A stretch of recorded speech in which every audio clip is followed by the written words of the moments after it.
What's going on, everybody? So it's your boy, man. We got some huge controversial news that's been making waves in the political world, and I just watched a video about President Trump's supposed pardons for all the January 6th political prisoners. And let me tell you, there's a lot to unpack here. Now, before I dive in my thoughts, let's break down what's really going on and see if it holds up to scrutiny. Let's continue. Mutations in there where we're doing further research. Nice to see you again.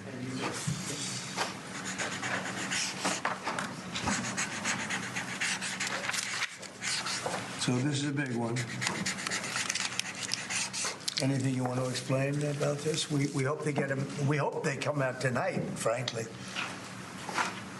They're expecting it. Approximately 1,500 people. Six commutations. Were there any cases you did not commute or pardon of people? We're looking at different things, but the commutations would be the ones that we'll take a look, and maybe it'll stay that way.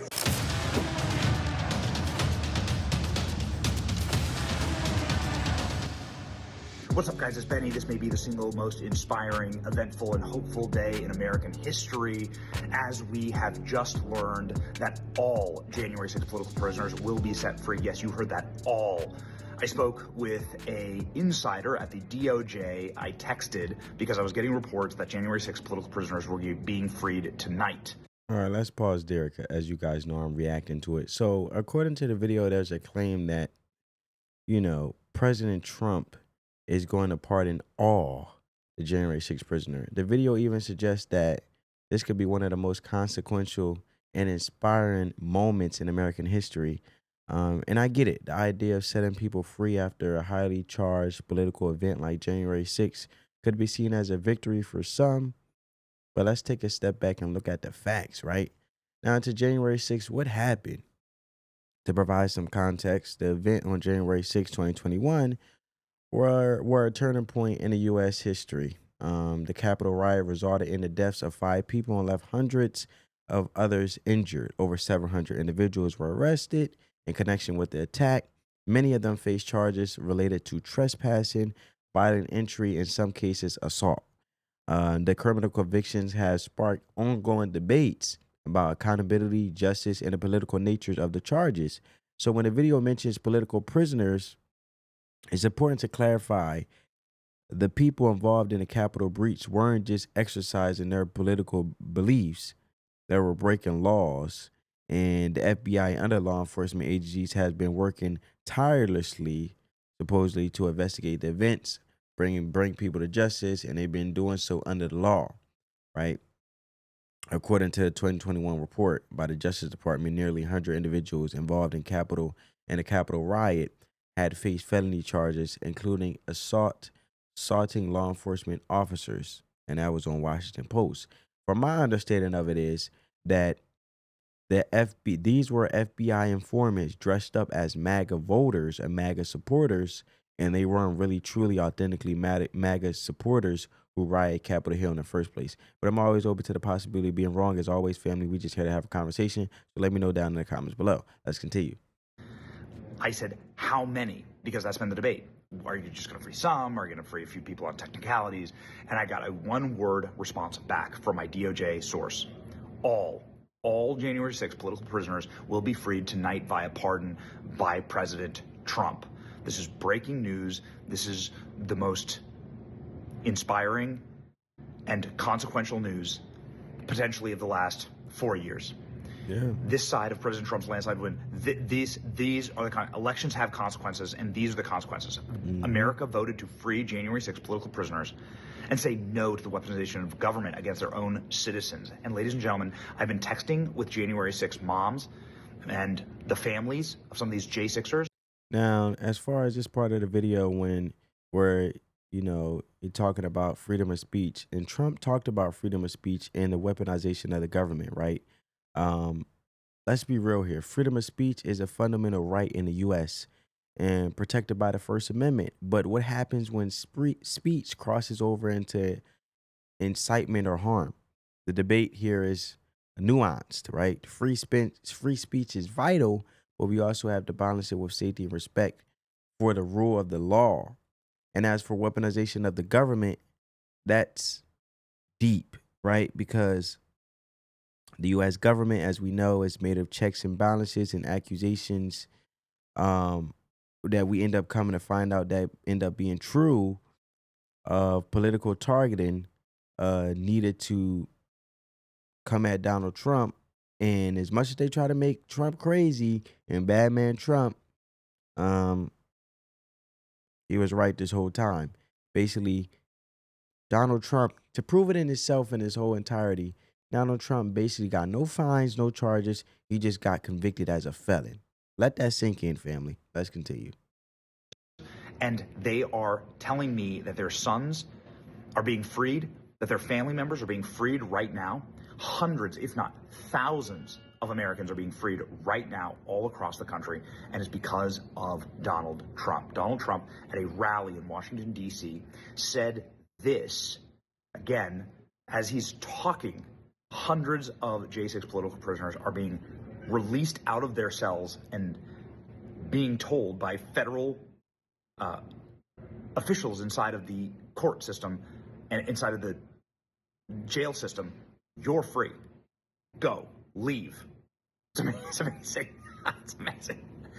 Federal penitentiaries are exiting all J6ers right now as Donald Trump says this. Everything starts and ends at the Oval Office. We love it. But we're going to go to the Oval Office. We're going to release our great hostages that didn't do, for the most part, they didn't do stuff wrong. You take a look at what went on, and look what happens in other parts of the country. In Portland, where they kill people, they destroy the city, nothing happens to them. In Seattle, where they took over a big chunk of the city, nothing happened. Minneapolis, where they burned down the city, nothing happened. Essentially nothing happened. All they want to do is go after the J6 hostages. A 76-year-old grandmother was arrested the other day because she was looking, I think because she was looking at the Capitol or something like that. No, we're not going to put up with that crap anymore. Yeah. That was Donald Trump speaking at Capital One Arena. He then went on to sign executive orders. We thought there would be a bunch of pardons in there. Apparently that's going to be happening later at the White House inside of the Oval Office because it has a little more symbolism. But here is what President Trump did sign. He did sign a bunch of executive orders there at the rally at Capital One Arena. The crowd goes wild. The first is the rescissions of 78 Biden-era EOs and presidential memoranda. You want to go over that? Do you want to say it? Do you want to say it? Oh, if you want me to, sir. Why don't you say what I'm saying? Sure. The first item that President Trump is signing is the rescission of 78 Biden-era executive actions, executive orders, presidential memoranda, and others.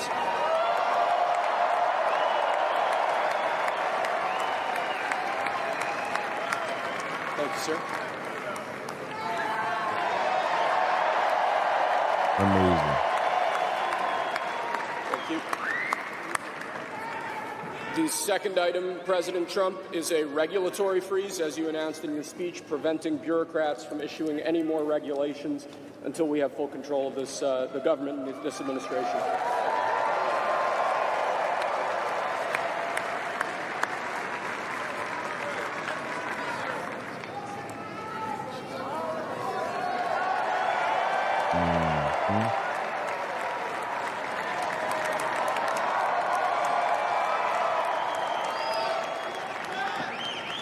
Thank you, sir.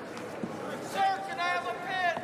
The next item, sir, is a freeze on all federal hiring, excepting the military and a number of other excluded categories, again, until full control of the government is achieved and we understand the objectives of government going forward.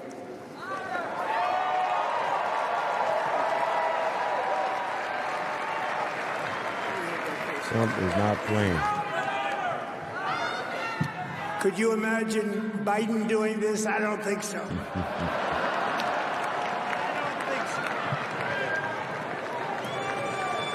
Sir, the next item, as you announced in your speech, is a requirement that federal workers return to full-time in-person work immediately.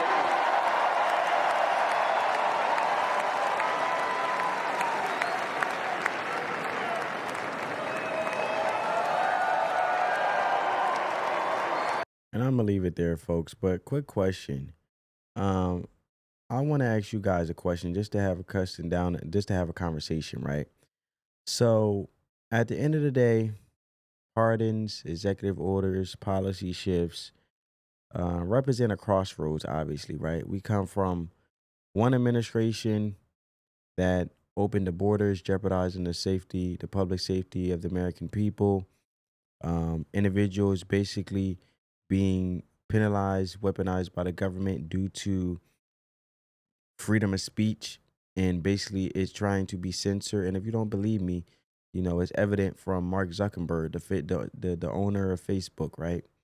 The Democrats wanted to censor him, and he came out and spoke about it, and he wants to restore freedom of speech. And you think of all these things and how they were helping illegal immigrants and taxpayer dollars being splattered all over the place, and boatloads of money being sent out to other countries and not helping and not investing in American people. And you look at the auto workers on strike down there in Detroit when it came to Stellantis, you know, we know it as Chrysler, Jeep, Dodge now, and Ford Motor. So it's interesting. Now we see Trump administration retransition over, and he wants to basically restore the trust for the American people, right? And that's important with government, and be for the people and not weaponize the government towards the people. And I got a question for you guys because as I mentioned and gave you guys examples of these crossroads and a country being divided on some of these issues, um, but as we know, majority of the country is on board because we voted for the man Trump. Because, as I like to say, or as I was told, the grown folks are back in office, right? And within the coming months and years are going to be key in determining what direction we take. And I see that we already chosen what direction to take, which is, you know, America first, restoring the safety, restoring the trust, actually a more lean government that invests in American people, not fraudulent spending, and unity and healing, right? And being more transparent with the American people to the point where he interacts with the people. He he realized the responsibility of a public official, right? And it also shows, and you gotta whether you like Trump or not, and you figure his delivery may be disrespectful. If you look past the delivery as a mature individual, you will understand the purpose and overall objective, which yields results. In this case, him being the leader of our country, which is most important. And we need strong leadership, and you need someone who's able to lead, and be competent enough, and also being open minded and always willing to learn, right? And let's keep the conversation going. What I want to know is, what do you guys think about all this, right? The transition in the crossroads. Do you think the pardons are justified? Or are we looking at severity of what happened on January 6th? Let's keep the conversation going in the comments below. However, family, always thanks for tuning in. Don't forget to like, share, and subscribe. I'll catch you in the next one. Peace.